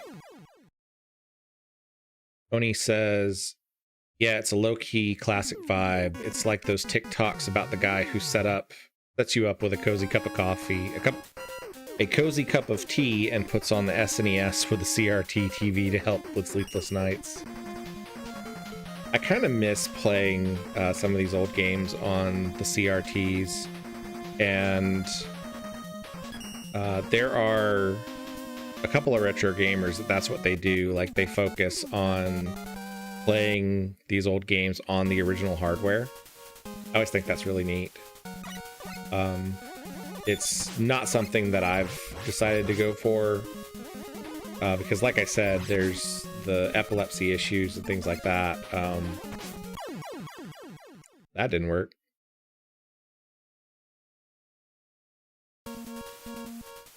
So I just have more control with a PC and an emulator. And I find that that is just safer for me as a gamer. Dang it.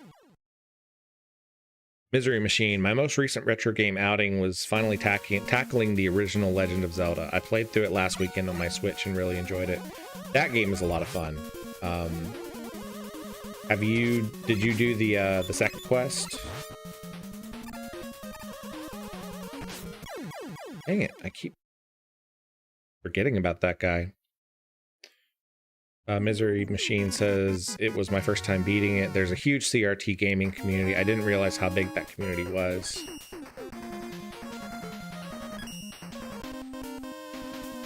At this point, I just kind of want to see what each of the different levels looks like. Oni says, oh my god, Legend of Zelda is a great time if you've got the mindset for a puzzler. The Zelda series overall is great. It is kind of hit and miss. Some people hate it, some people love it.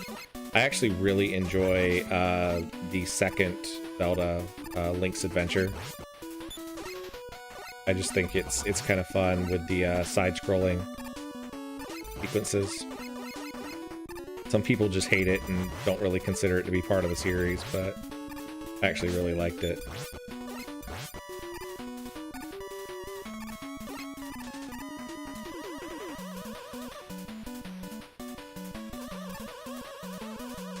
Misery Machine says, I haven't jumped into Link's Adventure yet. The side-scrolling is kind of off-putting to me. It is at first, simply because it's a deviation from, you know, the classic, what you see in the original Zelda and Link to the Past and, you know, some of those other games like that. But once you learn how Link's Adventure works, it actually is a pretty well put together game. It is difficult, yeah. Misery Machine says, I may give it a shot. I've heard it's terribly challenging. And yes, it is. It is pretty difficult.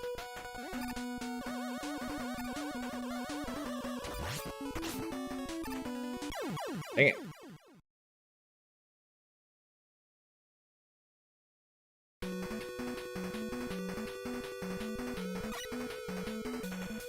Alright guys, I think we are going to call this stream to an end, mainly because my hand is starting to cramp up from trying to do the Mega Buster charge and jumping at the same time. Thank you guys so much for hanging out. Tonight we played Dragon Quest for about an hour, and we made it to another town, got a new sword, and pushed pretty well in that one. We played Noid for a while and made it to the 3rd level. I'm gonna have to play that one a little bit more so that I can familiarize myself with it, because I had beaten Noid several times before. It's just taken me a while to get back into it. So next stream is not going to be until next Saturday at 11 a.m. Eastern. I'll be playing Final Fantasy IV Ultima, which, if you are familiar with Final Fantasy IV, Ultima is a ROM hack of the Super Nintendo version of Final Fantasy IV. It adds a whole bunch of new monsters. It adds a whole bunch of new bosses and items and spells. We've had a really fantastic time with it. I've done 2 streams with it so far, and there's actually a playlist on my channel for the Final Fantasy IV Ultima if you want to get caught up with that this week before the stream on Saturday. On Sunday, again, we'll be doing Sunday Night NES at 7 p.m. Eastern. Other than that, I don't have any plans for streaming this week, so those are the only 2. But I might have some static videos coming out. I've been sort of working on trying to cut some clips from some of my earlier streams, so I might be publishing some of those this week as well. As we head into the Christmas season, make sure that you guys are staying really safe out there. Traffic is nuts. In some places of the country, we're having some gnarly weather, so make sure that wherever you are, that you are safe and that you are taking care of yourself. Thank you guys so much for hanging out. I have really enjoyed it tonight, and I will see you guys next week. This is Wobble Rocket, signing out.